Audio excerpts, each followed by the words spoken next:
Hello दोस्तों, the recent podcast में आपका स्वागत है। तो आइए आज सुनते हैं एक डरावनी कहानी। मेरा नाम एलेक्स है और मैं प्रेग के चेक रिपब्लिक में रहता हूँ। उस समय मेरी उम्र 19 साल थी। ये बात 2018 की है, जब मेरी ज़िंदगी में एक अजीब लड़की आई, एक ऐसी जो सब कुछ बदलने वाली थी। मैंने उसे पहली बार एक कॉफ़ी शॉप के बाहर देखा। वो बिल्कुल किनारे वाली कुर्सी पर बैठी थी, टांगे क्रॉस करके, अपने जूते की एड़ी को कुर्सी के पैर से टकराते हुए, अगर वो किसी ऐसी धुन पर ताल मिला रही हो जो सिर्फ उसी को सुनाई दे रही हो। वो बहुत चुपचाप थी, बिल्कुल शांत, न ज़्यादा ध्यान खींचने वाली, ना ही शर्मीली, जैसे वो पल उसी का हो। उसको देखकर ऐसा लगता था जैसे वो दुनिया को तो देख रही है, पर उसका हिस्सा नहीं है। उसने एक गहरा हरा जैकेट पहना था, जो ऐसा लग रहा था जैसे उसने सैकड़ों बारिशें झेली हों। पुराने लेकिन मजबूत जैकेट जैसा। मैंने बस अपना ड्रिंक ऑर्डर किया और काउंटर पर खड़ा इंतज़ार कर रहा था। तभी मेरी नज़र उस पर पड़ी और तब हमारी नज़रें मिली, पर पूरा नज़रों का लॉक, जैसे वो कह रही हो, मैं जानती हूँ तू मुझे देख रहा है। मुझे समझ नहीं आया कि मैं क्यों नहीं नज़रें हटाई। शायद मैं डर गया था, या शायद मैं बस फ्रीज हो गया था। वो न मुस्कुराई न गुस्सा हुई, बस एक आईब्रो ऊपर की, जैसे उसने मुझे किसी चोरी में पकड़ लिया हो। जब मेरा ड्रिंक आया, मैं उठाया और उसके कुछ टेबल दूर जाकर बैठ गया। मुझे लगता है उसे पता चल गया था कि मैंने जानबूझकर वही टेबल चुना है। मैं बार बार उसे देख रहा था, कॉफ़ी की चुस्की लेता और फ़ोन पर स्क्रॉल करता, जैसे कोई बहुत ज़रूरी काम कर रहा हूँ। और वो भी मुझे देख रही थी, बीच बीच में अपने जूते से फिर वही टुक टुक की आवाज़ करती हुई, और कभी सड़क पर नज़र मारती, जैसे वो किसी का इंतज़ार कर रही हो जो शायद कभी नहीं आने वाला था।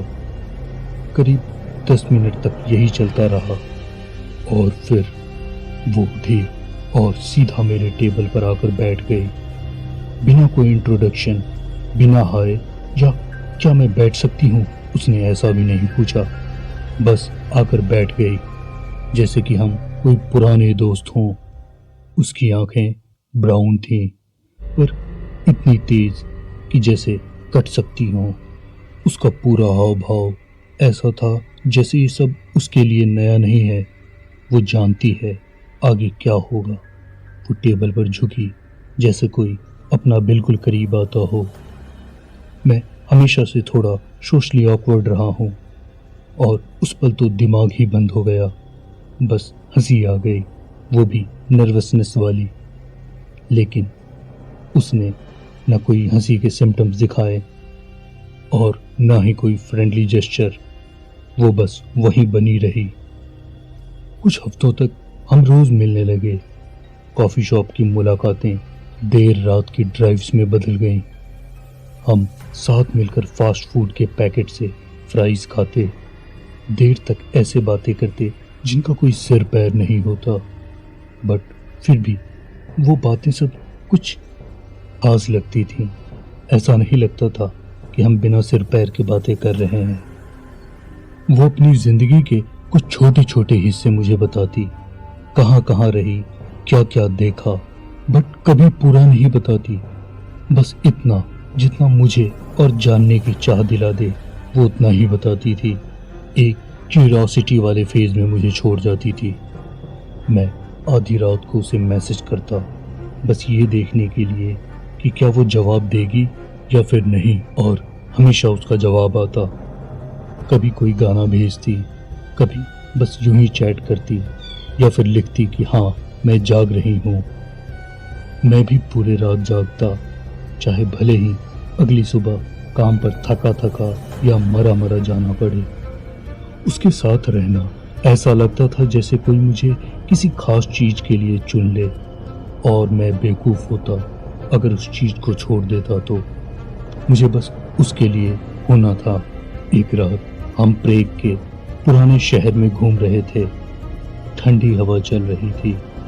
गलियों में पीली स्ट्रीट लाइट का जादू बिखरा था और वो सब मेरे साथ कंधे से कंधे मिलाकर चल रही थी, बिल्कुल शांत। तभी अचानक उसने कहा, तुम मुझसे कभी ये मत पूछना कि मैं कौन हूं। मैं रुका, थोड़ा चौंका। मजाक कर रही हो क्या? मतलब, मैंने पूछा। वो मुड़ी। उसकी आंखों में एक अजीब सी चमक थी, जैसे कोई रहस्य भीतर छिपा हो। और उसने बस कहा, तुम बस ये तय करो कि मैं तुम्हारी जिंदगी में रहूं या नहीं, बाकी सब मैं खुद ही देख लूंगी। शर्त यही है कि तुम मुझसे ये नहीं पूछोगे कि मैं कौन हूं। अब देखो, एक नॉर्मल इंसान होता तो शायद डर जाता, दूरी बना लेता, लेकिन मैं नहीं। मैं तो जैसे उस अजीबपन का दीवाना हो गया था। वो जितनी ज्यादा रहस्यमयी लगती, मैं उतना ही अंदर खिंचता चला जाता। कुछ दिनों बाद उसने कहा कि वो मुझे एक जगह दिखाना चाहती है, एक पुराना चर्च जो अब बंद हो चुका था। शहर से दूर, जंगल के काफी पास। हम आधी रात को वहां गए, चुपचाप। हवा में ठंडक थी और चारों ओर सन्नाटा। सिर्फ हमारे कदमों की आवाज थी। चर्च का दरवाजा आधा खुला हुआ था, जैसे किसी ने जानबूझकर इंतजार में रखा हो। हम अंदर गए और उसने मोमबत्तियां जलाई। मैं थोड़ा असहज हो गया। मतलब, कौन आधी रात को किसी सुनसान चर्च में मोमबत्तियां जलाता है? वो बोली, मैं यहाँ अक्सर आती हूँ, ये जगह मुझे शांति देती है। मैं कुछ कहने ही वाला था कि मुझे महसूस हुआ कोई और भी है वहाँ, कोई जो हमें देख रहा है। मैंने पूछा, यहाँ और कोई है? उसने मेरी आंखों में देखा और कहा, हाँ, लेकिन तुम उन्हें मत देखो। अगर वो देख लेंगे तो यहाँ से निकलना मुश्किल हो जाएगा। उस वक्त तो मैं सोच में पड़ गया, क्या ये कोई गेम है, कोई एक्टिंग, या फिर मैं किसी खतरनाक चीज में फंस गया हूँ। मैंने उससे कहा, ये सब क्या है? तुम किसी सेक्ट की मेंबर हो क्या, या कुछ और चल रहा है? वो बस मुस्कुराई और बोली, मैं वो नहीं हूँ जो तुम सोचते हो, पर मैं वो भी नहीं हूँ जिसे तुम्हें डरना चाहिए। उस रात के बाद कुछ बदल गया। मैंने अपने अपार्टमेंट में अजीब अजीब चीजें महसूस करना शुरू कर दी। खिड़कियां खुद ब खुद खुली मिलती, रात को किसी के चलने की आवाज आती, लेकिन घर में कोई नहीं होता। उससे पूछने गए तो वो बोली, मैंने तुम्हें कहा था मुझसे मत पूछो कि मैं कौन हूँ। अब तुमने पूछ लिया तो वो तुम्हें देखने लगे हैं। अब मैं बुरी तरह डर गया था, लेकिन किसी वजह से मैं उससे दूर नहीं जा पा रहा था। उसने कहा, अगर मुझसे दूर जाना है तो अभी जाओ, अभी अभी, वरना फिर कभी नहीं जा पाओगे। मैं वहीं खड़ा रहा, कुछ भी नहीं बोला, और तभी पीछे से किसी ने मेरा नाम लिया, बहुत धीमी आवाज में, बिल्कुल मेरे कान के पास, लेकिन वहां कोई नहीं था। मैं पलटा, लेकिन वहां कोई नहीं था, बस एक सन्नाटा। और उसकी आंखें जो पहली जैसी नहीं लग रही थी, उनमें कुछ गहराई थी, जैसे कोई सदियों पुराना रहस्य झांक रहा हो।